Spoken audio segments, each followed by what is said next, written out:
In this video, we will learn about what is Webhook and how it is used to trigger a job run. Then we'll learn how to integrate GitHub Webhook with Jenkins. Since we are having our Jenkins instance within our virtual machine's local host, unlike real life where Jenkins is hosted in a separate server, we will be using a third-party tunneling solution, that is ngrok, to create a secure tunnel. And finally, we will be triggering a Jenkins job using GitHub Webhook. So let's jump right into it. So our first step would be setting up ngrok application on a virtual machine where Jenkins is installed. So we'll open ngrok in browser. First, we have to sign up. That's for free. Then once you have signed up, you will select the agent or the operating system. It's Linux in our case, so we'll select on it. Then once we click on it, you'll get all the options for installations, installation commands, and addition of auth token configuration, and the final command to make your port online. So we have already done the installation part and setting up the auth token part previously so that we don't waste our time. So we will straight away copy the command which is used to make our port exposed in the internet. So we'll copy it and paste it here. Since a Jenkins instance is also running on port 8080, so we have literally nothing to change in this command. But if you're running Jenkins in a different port, you can make the changes. Here you can see now our localhost 8080 is exposed in this particular URL. So if we use this URL and on our browser, we will see that our Jenkins is homepage is opening. Basically, I'll show you once. I'll copy this. Once I copy this, I'll go to the browser.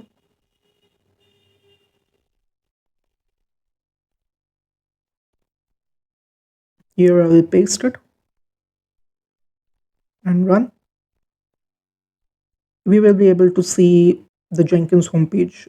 First, it will ask for a prompt for the first time, and then it's showing a Jenkins login page. We will log into it, and we will see the jobs which we have run in our previous video.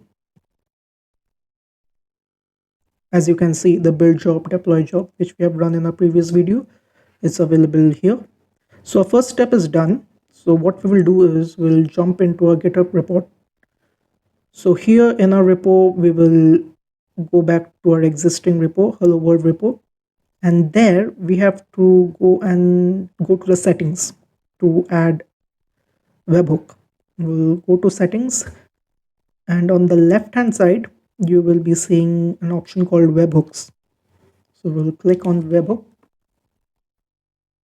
And here you can see an existing webhook which I had previously. I'll do one thing, I'll delete this one and create a fresh new in order to show the demonstration fully.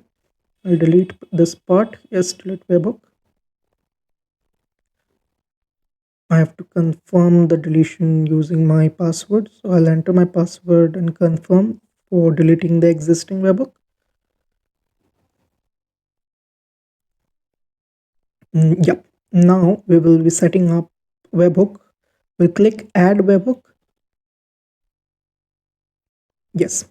So here we can see it's asking for payload URL. We'll be using the URL which we have created, and this have to be suffixed by /github-webhook/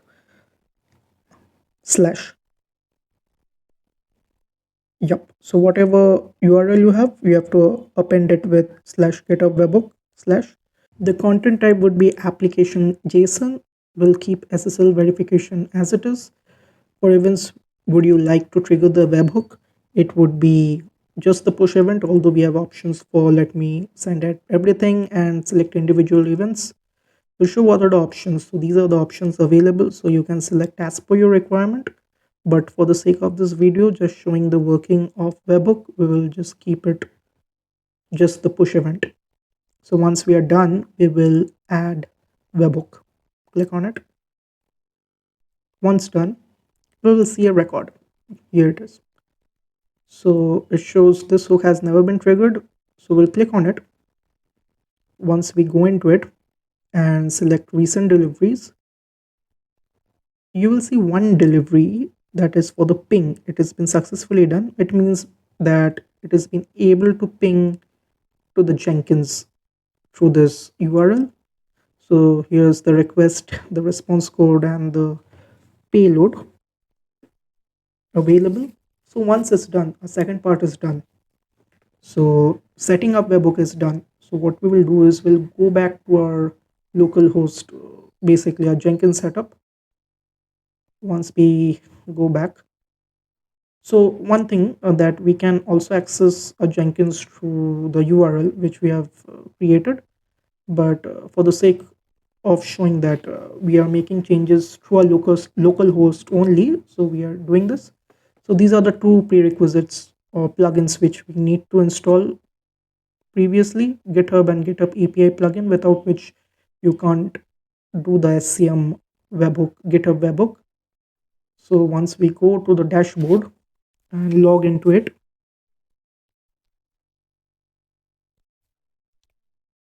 we have our jobs. So we'll go to a previous build job. So if you don't know how we have created, you can check out the video link on the top. So we'll go to the configure.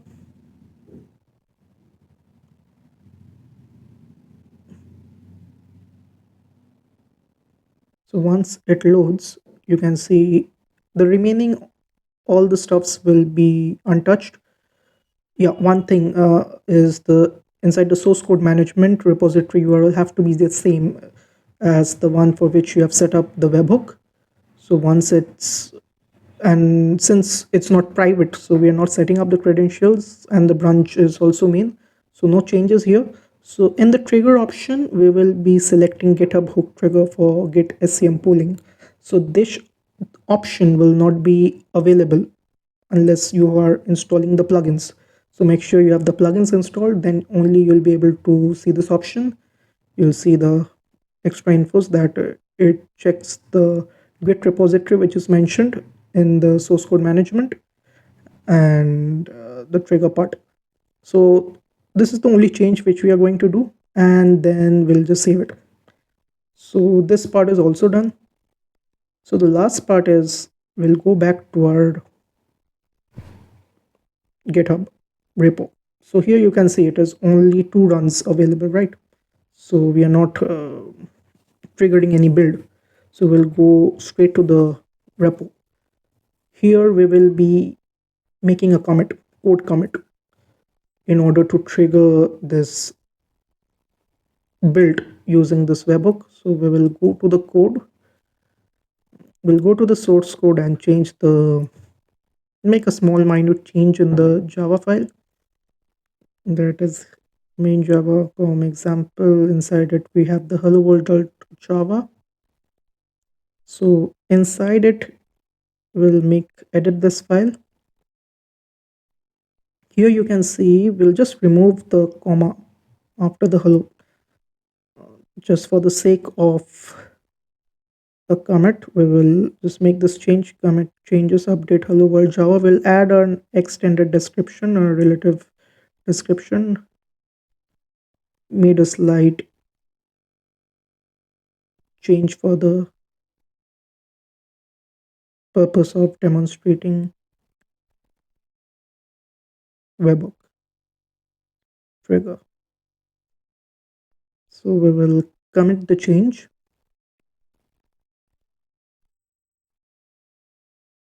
So once we commit the change, now we'll straight away go to the settings and jump into the webhook part. We'll go to the webhooks, and here you can see a record of push. So last delivery was successful. We'll click on it and check the recent delivery. We will be seeing an extra record of push check. So we'll jump into the build job. As you can see, it has been already triggered, 19 seconds and counting. So the third run is successfully triggered using the webhook. So here it will show. So once the build job completes, the deploy job will also get trigger itself.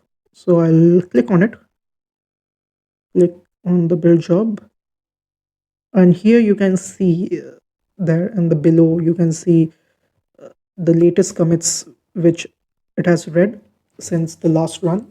So here are the 5 commits which it found out, the repo found out since the last build of build job. So the latest one you can see update hello Java world, and you can see extra details if you want to read. So which file has been changed, and the commit details, commit descriptions, and this is the previous build. Okay, so we'll go back to the build job.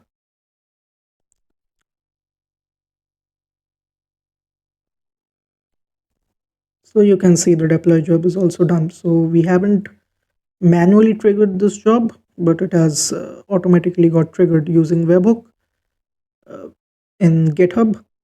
So this is the part how you're going to set up webhooks in Jenkins. So one more thing is for the ngrok part. So this is an ephemeral domain. So as soon as you cancel it, you'll not be able to reach the URL. I'll just refresh it. I'll show you that it's still available, right? It's available on the internet. So what I'll do, I'll close it. Okay, I'll control Z. So once it's done, you can see I've closed the ngrok. And now if I go back and try to refresh it, it will say it's not reachable. Yes, it's not reachable. And in case if you want to make it available, you can set up again, but at that time it would be a different URL. In case if you need a static domain or the same URL every time, you need, of course, it is going to be a subscription model. You have to opt for a subscription model. So in that way you can do it. Now you can see it has again generated a different URL. So that's how you set up webhooks. Thank you.